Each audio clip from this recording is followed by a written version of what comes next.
Buenas tardes, profesor y compañeros. En esta ocasión, mis compañeros Jessica Realpe, Ederson Reyes y quien les habla Moisés Martínez, los introduciremos al tema de espectrometría de masas. El propósito de este trabajo es proporcionar una introducción a la espectrometría de masas y ejemplos de posibles ejercicios basados en la espectrometría de masas. Tenemos como objetivo de aprendizaje despertar el interés de los estudiantes y la comprensión de la química como una ciencia central relevante para muchos intereses y también para ayudar a solidificar la comprensión de los conceptos teóricos de la química general por medio de la manipulación de datos realistas para la resolución de problemas. Y eso lo abordaremos de forma entendible para aquellos que tengan poca o ninguna experiencia en espectrometría de masas. El análisis de los datos de la espectrometría de masas se basa en los principios de los isótopos, los iones y la masa de las fórmulas. Estos pueden explicarse utilizando física básica con la que la mayoría de los estudiantes deberían estar familiarizados. O sea, por ejemplo, la energía cinética.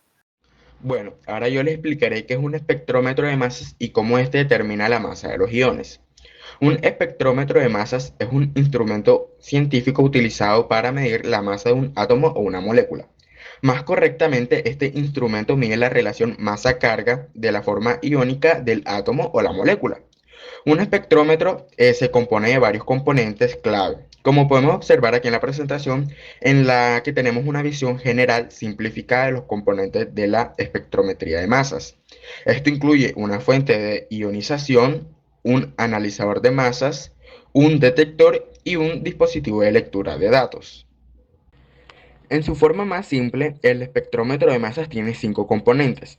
El primer componente del espectrómetro es la entrada de la muestra, que lleva la muestra desde el entorno del laboratorio hasta la presión inferior del espectrómetro.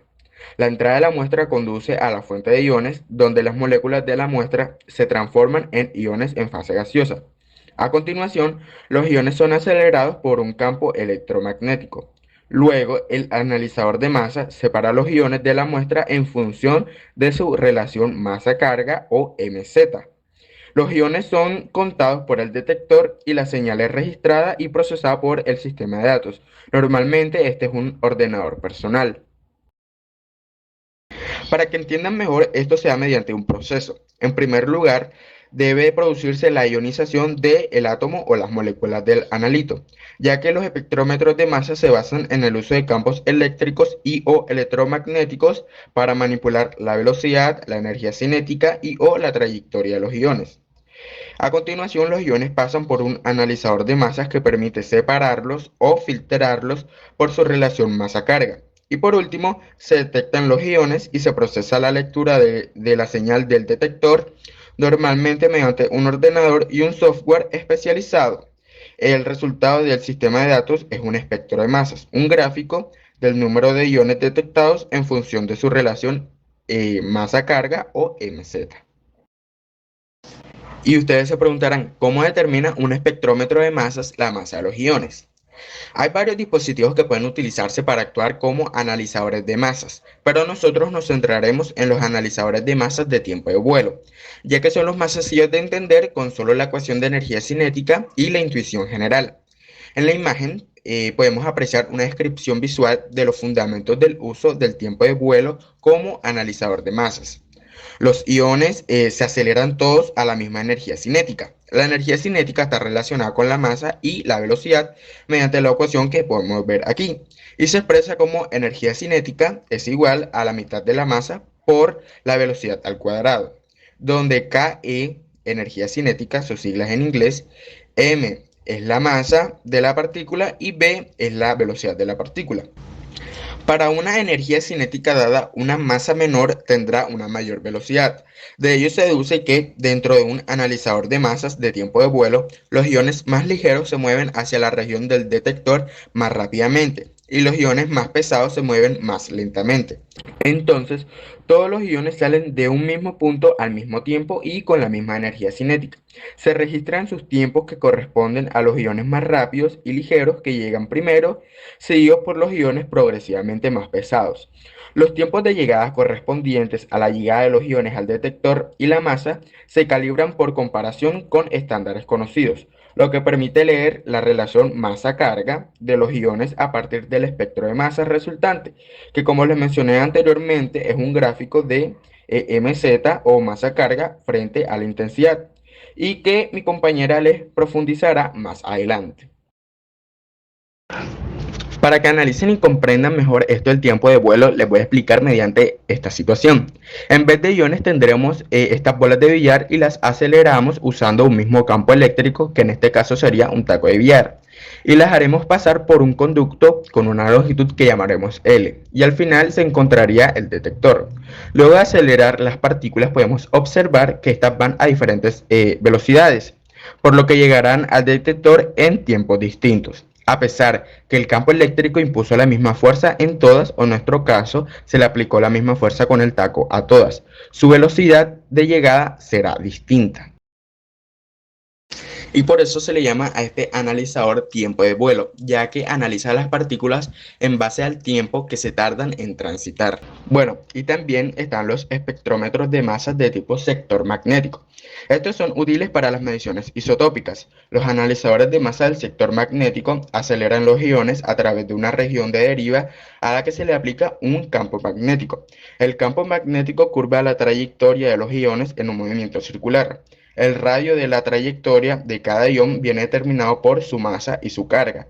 Así, a partir de estos dispositivos se puede obtener un espectro de masa y carga frente a la intensidad, que ahora mi compañero les explicará un poco más de esto. Copia de masa o espectrometría de masas, esta se refiere esencialmente a una idea.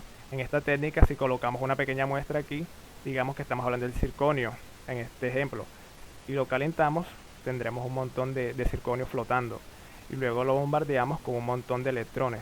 Y lo que hace el bombardeo de electrones es que puede eliminar electrones de los átomos de la muestra, ionizando hacia los átomos. Al ionizar algunos de sus átomos, ahora tendrán carga. Y debido a que tienen carga, pueden acelerar a través de estas placas eléctricas. Por lo que ahora tendremos iones de circonio, en este caso, que se mueven bastante rápido a través de esta cámara.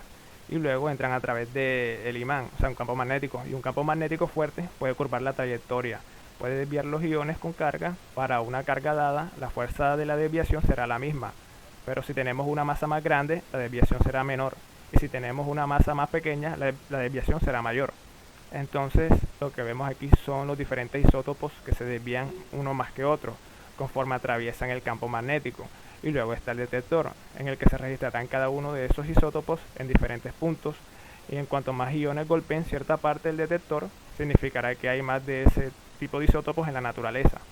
Y luego a partir de eso podemos generar un gráfico que se ve así, donde el eje horizontal, que a veces se verán etiquetado como masa atómica, aquí está en unidades de masa atómica unificadas. Podemos ver que cuando se coloca el circonio en el espectrómetro de masas de esta manera, encontramos una pequeña parte que tiene un número de 96 y otra pequeña parte de 94 y 91, 90, y la mayor parte del circonio está más del 50%, tiene un número de masa de 90. Ahora, en otros casos no lo veremos solo en términos de masa atómica, dado que en unidades de masa atómica unificada a veces en este eje horizontal nos dan en términos de la relación masa-carga, donde masa es la masa y la carga es esencialmente la carga de los iones. En el caso de que tengamos una sola carga positiva, por ejemplo, si eliminamos un electrón de los átomos y tenemos una carga de +1, entonces la relación masa-carga sería la misma que la masa atómica medida en unidades de masa atómica unificada. Si nuestros iones tienen una carga diferente, pues tendríamos que hacer el ajuste apropiado, pero en una clase de química introductoria, la mayoría de las veces que tendremos los matos nos los dan en masa atómica directamente. Si resulta que tendremos algo en masa atómica, en masa carga, solo nos aseguramos de hacer el ajuste apropiado para las masas si la carga es, digamos, +2. Pero esto de aquí nos mostrará los diversos isótopos y su respectiva abundancia. Y todo proviene de este proceso de ionización, acelerando, desviando y también pasa a través del campo magnético. Y los iones que tienen una relación masa-carga más alta se desviarán menos. Y los iones que tienen una relación masa-carga más baja se desviarán más. Bueno, ahora miraremos un espectro de masa, pero primeramente quiero que veamos un espectro de infrarrojo. Tenemos aquí el espectro de infrarrojo, en este caso pues es una acetona. Sabemos que es una acetona porque encontramos una banda de carbono doble enlace con el oxígeno en 3400, carbono sp3 en 3000, una flexión en 1250 y la característica de la acetona, que es carbono doble enlace en 1700. Se diferencia de un aldehído porque en el aldehído el carbono doble enlace con el oxígeno, es decir, esta banda, la encontramos en 1750, 1760 aproximadamente y en 2700 también aproximadamente, como en esta parte también encontramos unas bandas. Pero pues en este caso no las tiene, su banda está en 1700 y por tanto es una acetona. Ahora veremos un espectro de magnética nuclear de los hidrógenos que nos ayudarán a saber cuántos hidrógenos tiene nuestra molécula. Aquí pues vemos lo que es el N+1, pero ¿qué es el N+1 o cómo se utiliza? Bueno, aquí tenemos la fórmula como tal, ¿ya? Pero la pregunta que debe surgir es, ¿cómo sabemos que este es un CH3, este es un CH3 y este es un CH2?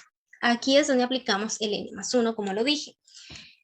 Tenemos en primera instancia el CH3, vemos que el carbono vecino no tiene hidrógenos, entonces al aplicar el N+1, pues sería solamente 1, que vendría siendo esta señal que encontramos aquí.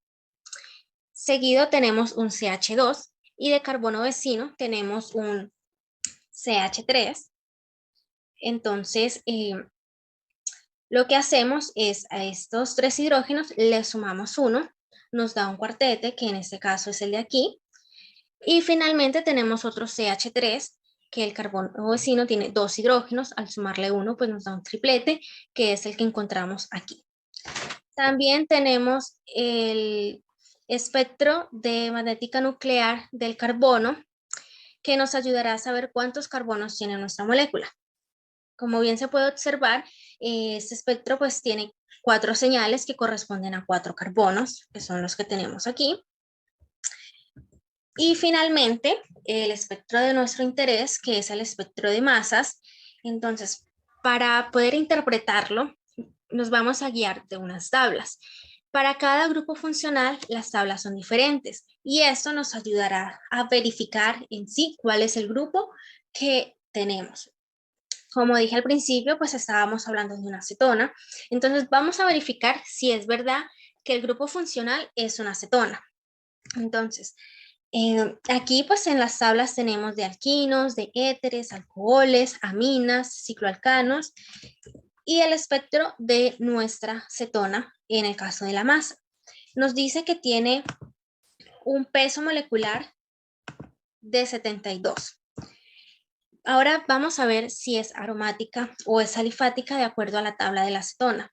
Entonces dice que debemos encontrar una señal en 105 o 120, pero nuestro espectro solamente llega hasta 75. Vamos a verificar si en verdad es una acetona alifática. Nos dice que debemos encontrar M-15, M-29 y M-43. M vendría siendo el peso molecular que en nuestro caso pues es 72, entonces M-15 nos daría 57. Efectivamente tenemos aquí la del 57, la señal. Luego nos dice que debemos encontrar en M-29 que nos daría 43 y efectivamente está. Es una señal bastante fuerte. Y finalmente M-43 que nos daría 29, que es esta banda, esta señal, disculpen, que aparece aquí. También nos dice que vamos a encontrar señales en 43, vendría siendo esta nuevamente. En 58, pues no tenemos aquí en 58. En 72, que es la última que nos marca. En 86, pero pues nuestro espectro solamente llega hasta 75. Y en 42, aquí está la señal en 42, que es débil, pero se observa. Y nuevamente nos dice que como en 83, pero nuestro espectro solamente llega hasta 75, pero igual se puede verificar, se puede comprobar que el espectro que estábamos mostrando al principio, que fue el infrarrojo, pertenece a una acetona. Bueno, y esto sería todo por nuestra presentación. Espero hayan entendido y les haya gustado y muchas gracias por su atención.